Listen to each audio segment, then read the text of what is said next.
My name is Max. I've always been the guy who did the work without asking for much recognition.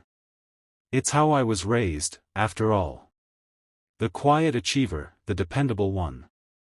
At work, I'd show up early, stay late, and keep the wheels turning without making waves. I wasn't the loudest in the room, nor the most charismatic. But when it came to getting things done, I was the one they called on, though they never really acknowledged it. I was just another cog in the machine. My boss, Frank, would walk past me every day, barely a nod to my existence.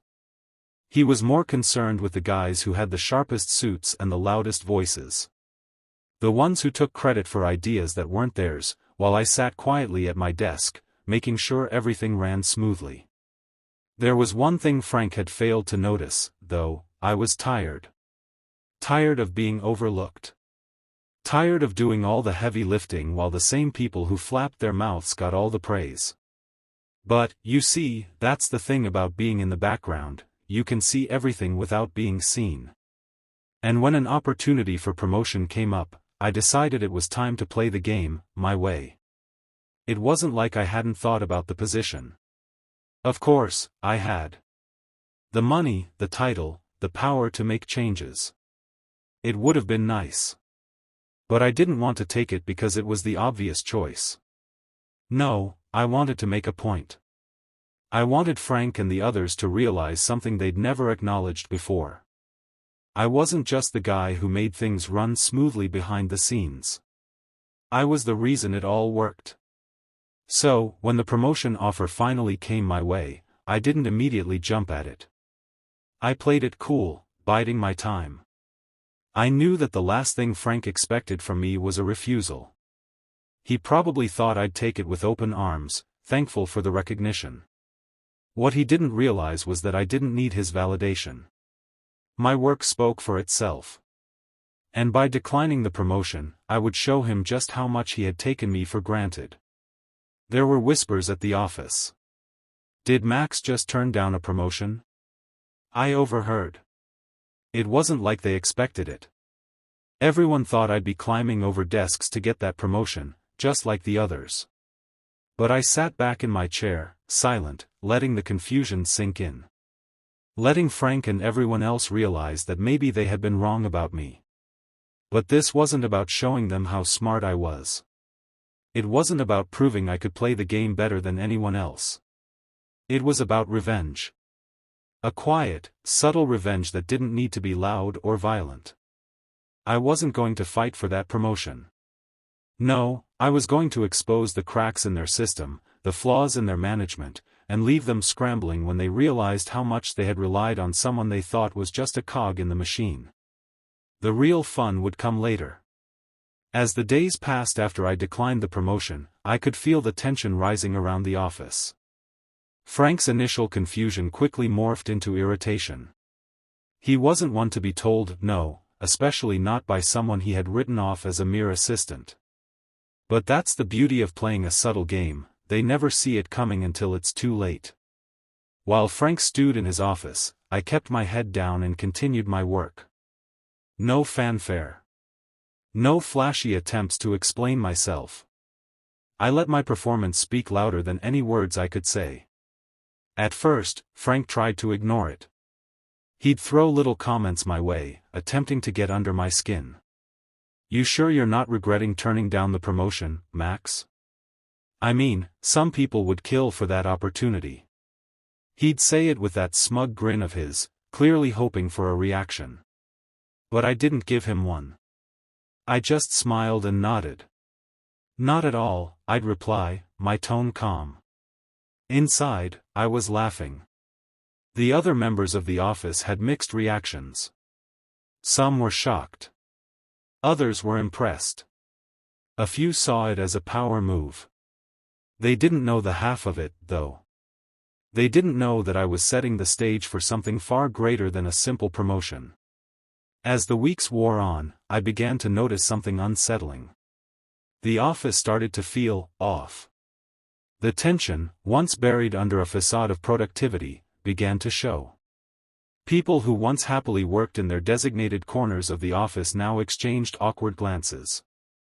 The usual banter felt forced, and conversations at the water cooler were strained. Frank's management style, once thought of as hands-off, was starting to unravel. He had no idea how to handle this situation. He wasn't used to being questioned. I continued to play my part, staying out of the drama while quietly observing the chaos unfolding around me. I'd walk past Frank's office on my way to the break room, and I'd see him hunched over his desk, staring at his computer screen with that blank, furrowed brow.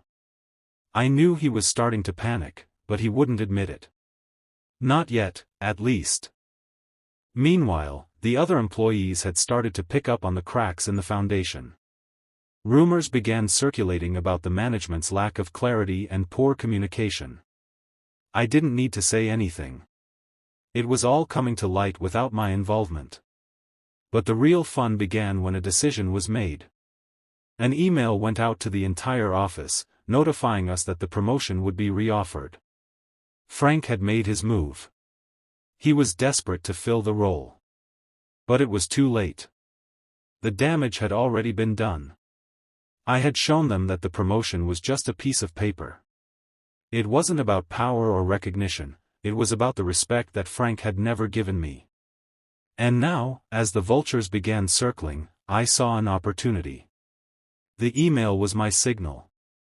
They had no idea how deeply I had been studying the inner workings of the office.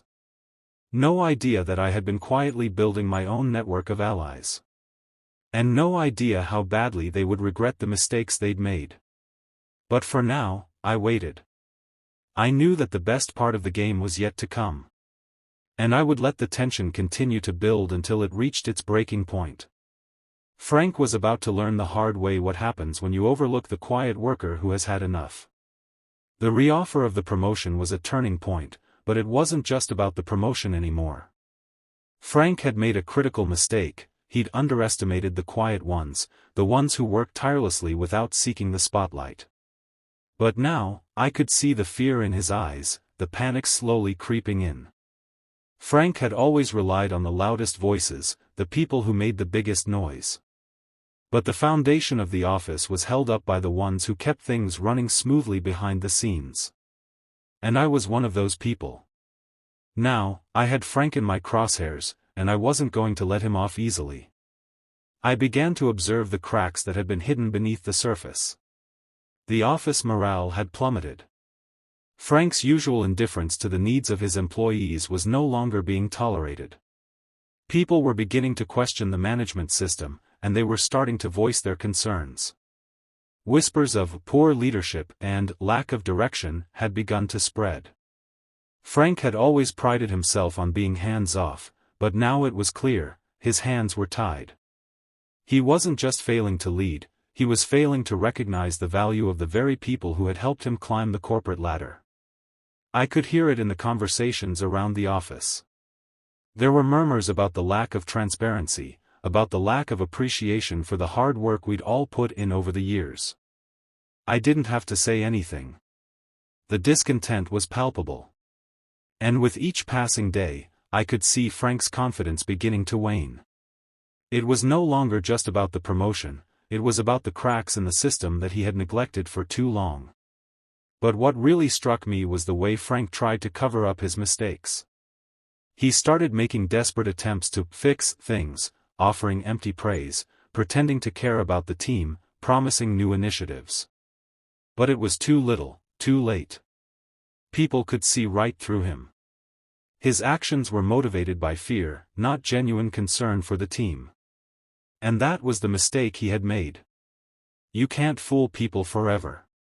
The office began to fracture. The once tight-knit team was now divided. Some rallied behind Frank, hoping for a quick resolution, while others, like me, were starting to realize that the real change had to come from within. I was done playing the role of the invisible worker bee. Frank had thought he could keep me in the background, but now I was front and center, waiting for the right moment to strike. I wasn't going to fight for the promotion. That wasn't the point anymore. My goal was bigger than that. I wanted to expose the flaws in the management system, show everyone how fragile it really was. and I was willing to let it crumble under its own weight. As the days passed, I could see the panic in Frank's eyes growing stronger. His usual smugness had turned into defensiveness. His decisions were no longer based on strategy, they were knee-jerk reactions, born from a place of fear. And I knew that fear would drive him to make even bigger mistakes. Mistakes that would cost him more than just a promotion. It was all falling apart, and I had a front-row seat to the chaos. But I wasn't going to be the one to cause the collapse. No, I was going to sit back and let the system implode. Frank had built a house of cards, and all I had to do was wait for the wind to blow. The cracks were already there. And sooner or later, they would be too wide to ignore. The time to make my move was approaching, and I was ready to see it all come crashing down. As the weeks dragged on, it became increasingly clear that the office was no longer functioning as it had before. The tension that had once been beneath the surface was now spilling out in every conversation, every meeting. Frank was floundering. He was making decisions on a whim, hoping to appease people, but they saw through him. The damage had already been done. I didn't have to lift a finger. People began to ask questions about the management decisions that had been made, questioning the fairness and integrity of the processes that had been in place for years. Frank had created a culture where only the loudest voices mattered, and now those who had been quietly carrying the weight were starting to speak up. They weren't going to be ignored anymore. The whispers that had once been confined to the break room had turned into full-blown complaints. There was no longer any fear in the office, people were tired of pretending everything was fine. I, on the other hand, remained calm. Unfazed. Every day, I went about my work, observing the chaos from the sidelines. Frank didn't realize that in his attempts to make things better, he had only highlighted the issues even more. The more he tried to fix things, the more he exposed the flaws in his leadership style. And the more people realized that I was the one who had been keeping everything together all along. I was waiting for the right moment, the one that would strike when they least expected it. Frank had made so many missteps by now that I knew it was only a matter of time before everything came crumbling down. And that moment arrived sooner than I thought. It was a Friday afternoon, the perfect time for chaos to take root. Frank called a meeting to announce the reorganization of teams, something that had been a long time coming. The room was full, the air thick with uncertainty. As Frank droned on, trying to justify his decisions, I could see it in the eyes of my colleagues, they were all starting to question him. The cracks had become craters, and no amount of corporate jargon could cover them up. Then, Frank made his biggest mistake yet. He made a decision that directly impacted the team I worked with. He decided to take credit for an initiative that had been entirely my idea, a project I had spent countless hours on, working quietly behind the scenes. It wasn't the first time he'd taken credit for my work, but this time, I wasn't going to let it slide. I'd been biding my time for a reason, and now it was time to expose the truth. As Frank spoke, I stood up, interrupting him in the middle of his speech. The room fell silent. I could feel all eyes on me. The tension was palpable. Actually, Frank, I said, my voice steady, this project was my idea. I'm the one who put in the hours, the research, the planning. You're welcome to take credit for it, but the reality is, it was me who got it off the ground. There was a stunned silence in the room. Frank's face flushed, and for the first time, I saw genuine panic in his eyes. He stammered, trying to recover, but the damage had been done. The room had already shifted. The once loyal employees who had backed him now had doubts. The ones who had always seen me as just another cog in the machine were beginning to see me for what I truly was, someone who had been carrying this company without getting the recognition I deserved. I could see the wheels turning in Frank's mind. He was trying to regain control of the situation, but it was too late. I had exposed him for the fraud he was. The room, once under his thumb, now felt like a powder keg, ready to explode. And I was just the spark. As I sat back down, I could hear the low murmur of conversation.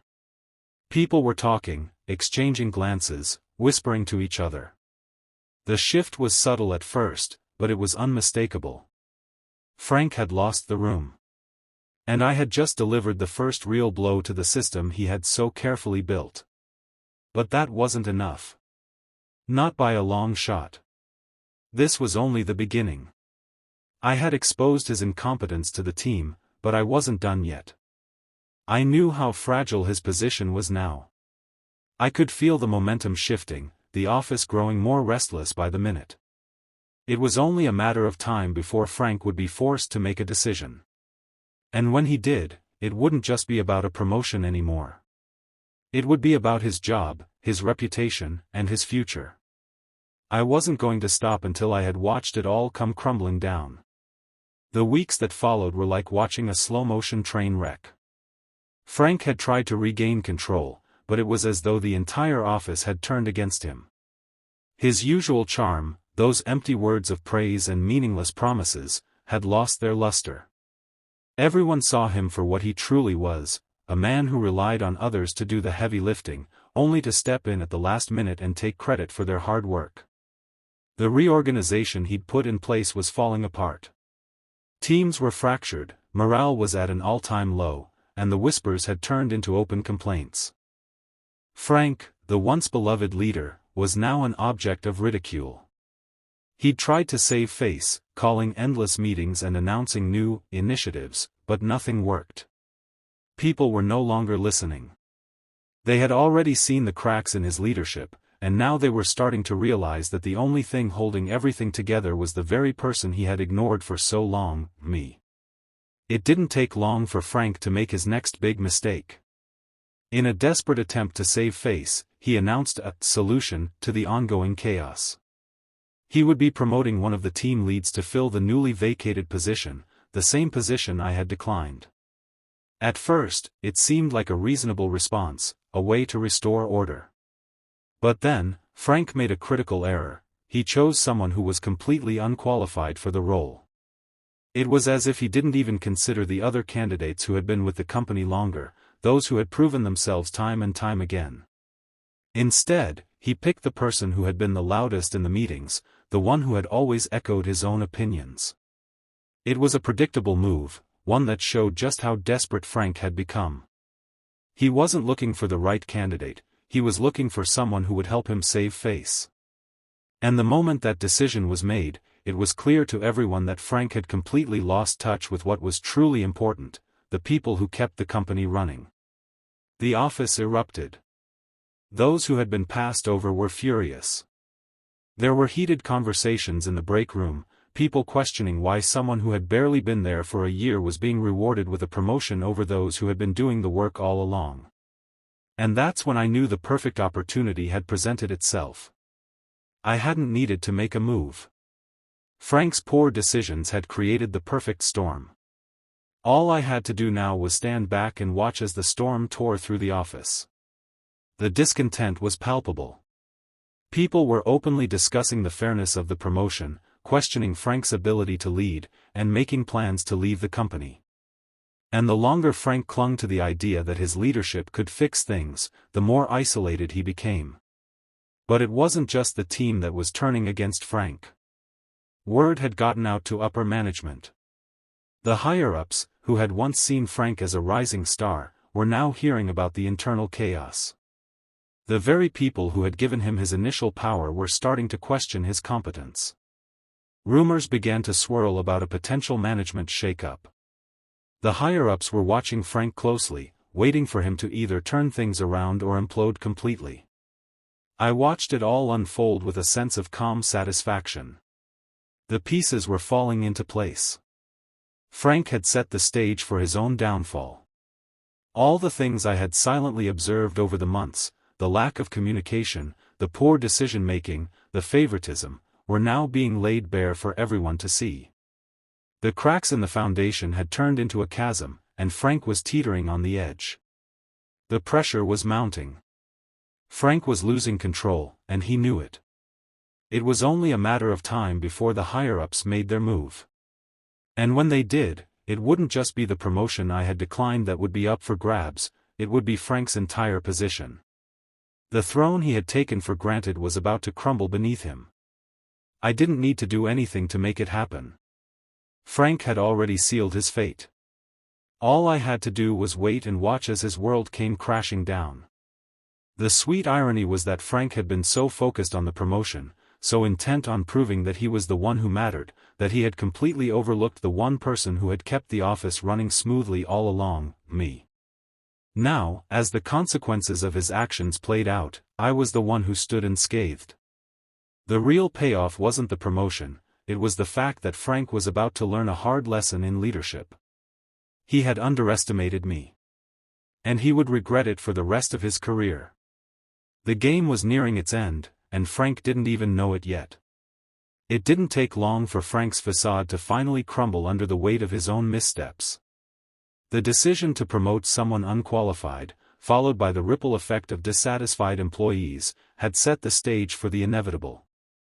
The pressure from upper management had been mounting, and now it was clear to everyone that the walls were closing in on Frank. One morning, just a few weeks after the disastrous promotion announcement, Frank called an all-staff meeting. There was a certain nervous energy in the air, a quiet unease that rippled through the office. I could see the way people were glancing at each other, exchanging knowing looks. They knew what was coming, even if Frank didn't. The higher-ups had already made their decision. Frank's days were numbered. As the meeting began, Frank's voice was shaky, his usual confidence nowhere to be found. He stammered through his speech, trying to rally the troops, promising that things would get better. But it was all just noise. No one was listening anymore. His attempts to fix the chaos felt like hollow words falling into an empty room. People had already made up their minds, Frank was done. I sat quietly in the back, watching the spectacle unfold. There was no satisfaction in his downfall, at least not for me. I wasn't here to kick him when he was down. I had simply waited for the inevitable. And now it was happening. I had positioned myself just far enough away to be untouchable, but close enough to see everything. At the end of the meeting, just as Frank finished his speech, his phone buzzed. He glanced down, his face paling as he read the message. The moment was palpable, the silence in the room was deafening. Frank cleared his throat, trying to regain his composure, but it was clear that whatever he had read was not good news. "Excuse me for a moment," he muttered, his voice low and strained, before stepping out of the room. The office was buzzing with quiet chatter. People exchanged knowing glances, murmurs of speculation filling the air. It wasn't just the team anymore. The higher-ups had finally acted. Frank's phone call had been the final nail in the coffin. His fate had been sealed. As he returned to the room minutes later, his face was a mask of frustration and resignation. He tried to put on a brave face, but the cracks were too obvious. The higher-ups had made it clear, he was out. His tenure as the leader of the department was over, and the decision had already been made to replace him. Frank stood there, trying to maintain some semblance of authority, but it was clear that the room had already turned against him. The once loyal employees who had quietly endured his leadership now whispered to each other, their eyes shifting from him to each other. They knew what was happening. They had known for weeks. And that's when the bombshell dropped. Frank, in a last-ditch effort to save face, attempted to assign blame elsewhere. He pointed fingers at the system, at the team leads, even at the company's restructuring. But it was too late. No one was buying it. The damage had already been done. And no amount of finger-pointing could cover up the years of poor decisions, empty promises, and failed leadership. The decision to remove Frank was made public within the hour. The higher-ups sent out an official email, announcing a leadership change and the appointment of a new department head. The email was a formality, a necessary step to formally end Frank's reign. But to everyone in the office, it was confirmation of what had already been obvious: the man who had once been at the top was now nothing more than a casualty of his own hubris. But the fallout wasn't just about Frank. The whole office was caught in the whirlwind. People were excited about the prospect of change, but there was also a sense of unease. After all, Frank had been the leader for years. Now, with him gone, no one knew what the future would hold. The new leader was a mystery, and no one trusted the process that had led to Frank's departure. People were still angry, still bitter. And as the dust began to settle, I knew the office would never be the same. I didn't celebrate Frank's downfall. I didn't even gloat. But I knew that the lesson was clear.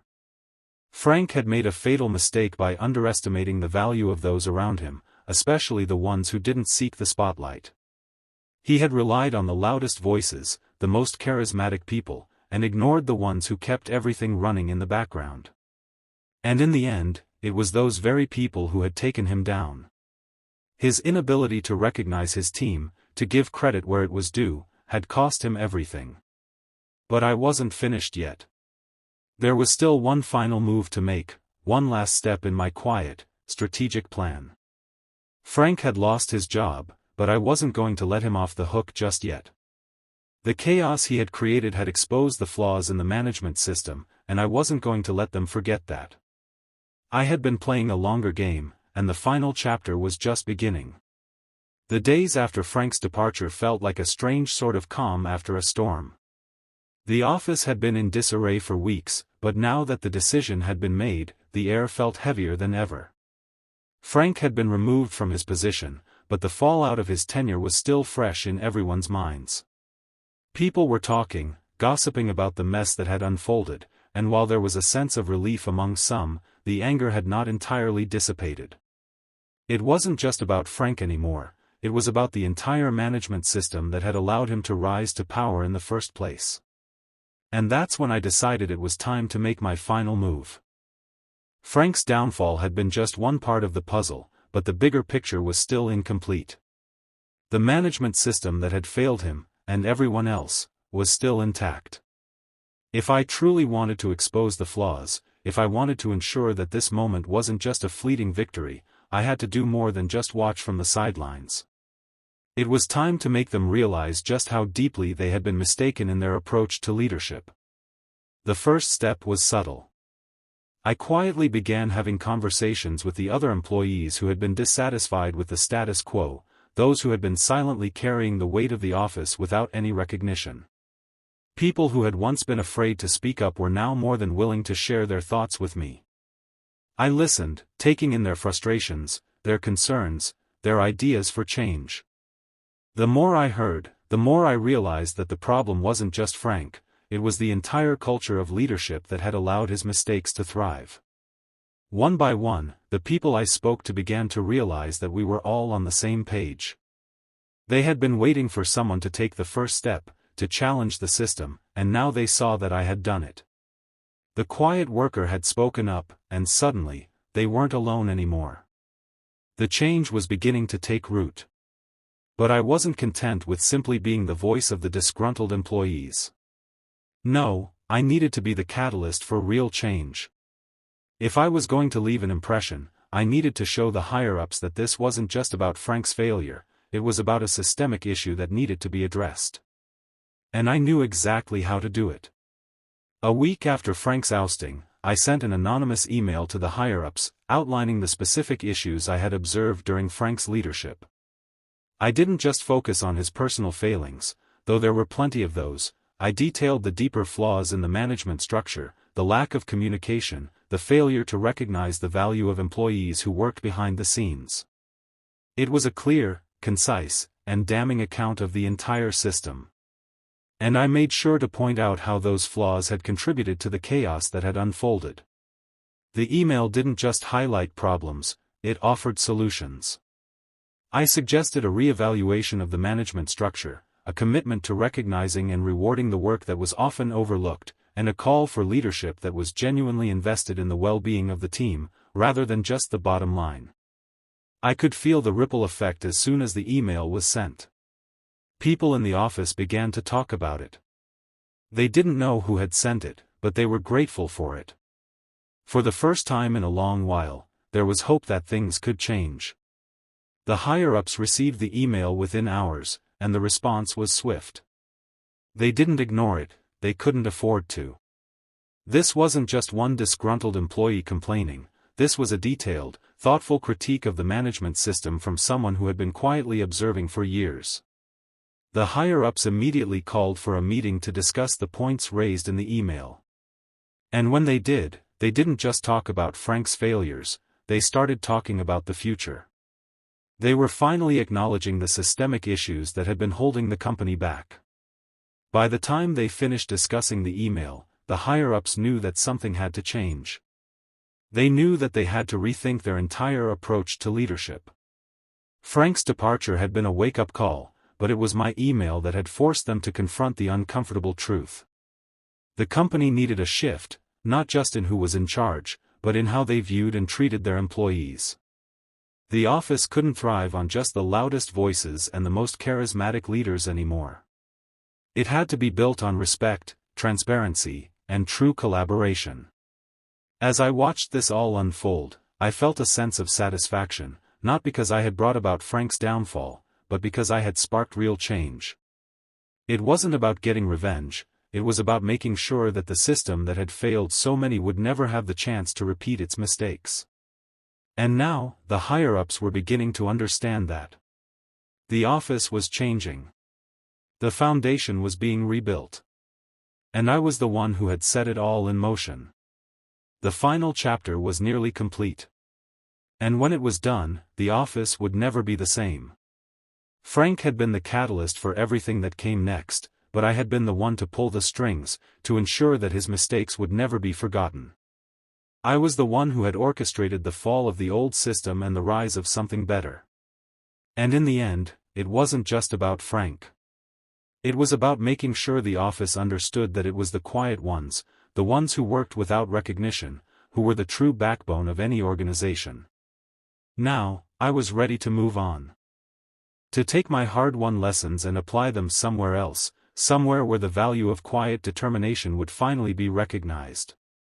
The revenge wasn't in the chaos, it was in the change that followed. And that, I realized, was the sweetest victory of all. The office was quieter now. After weeks of chaos, tension, and speculation, the dust was finally beginning to settle. Frank's departure had left an undeniable void, but as the higher-ups sifted through the feedback, mine included, it became clear that the office needed more than just a new manager. It needed a shift in how it viewed leadership, how it interacted with its employees, and most importantly, how it valued those who had always been the backbone of the company.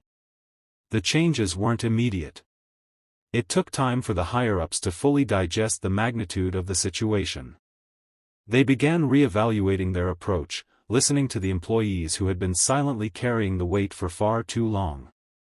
The management system was slowly being rebuilt, piece by piece, with a focus on transparency, respect, and accountability.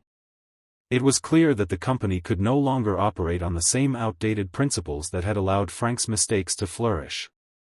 I watched this transformation from the sidelines, content to let it unfold at its own pace. The email I had sent to the higher-ups had sparked something real, a discussion that had been long overdue. But I wasn't involved in the meetings, the decision-making, or the rebuilding process. I had already said what I needed to say, and I knew that the changes would take time to be fully realized.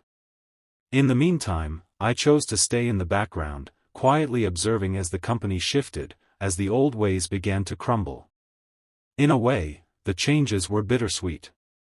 I had seen the company at its best and its worst, and now, watching the transformation, I realized just how much had been overlooked for so long.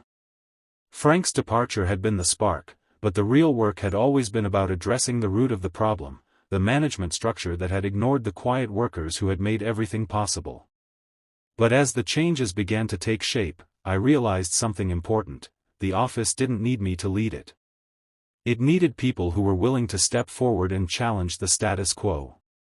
The true leaders weren't the ones in the corner offices, surrounded by luxury and power. They were the ones who worked day in and day out, who made things happen behind the scenes without ever asking for recognition. They were the ones who understood the value of hard work, collaboration, and respect. And while I had orchestrated the downfall of a man who had thought so little of me, I realized that my real victory wasn't in watching Frank lose his job. It was in seeing the office finally recognize its true strength. The people who had been quietly working, who had been overlooked, had been the ones who held the office together all along. And now, that truth was impossible to ignore. I knew that my time in this office had come to an end. The changes that I had helped set into motion were already taking root. There was nothing left for me to prove. I had made my mark in a way that few others could, and now, I was ready to move on to new opportunities where my contributions would be truly valued.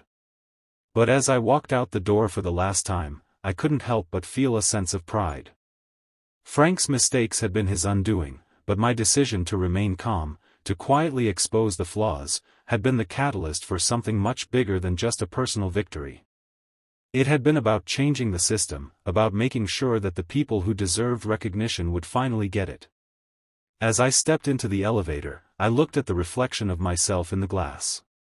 A small smile tugged at my lips.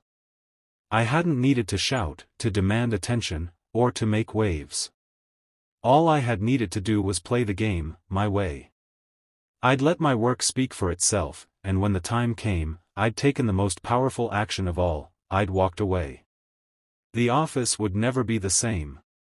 And neither would I. That was the real victory. The sweet, quiet revenge of showing them all what they had failed to see.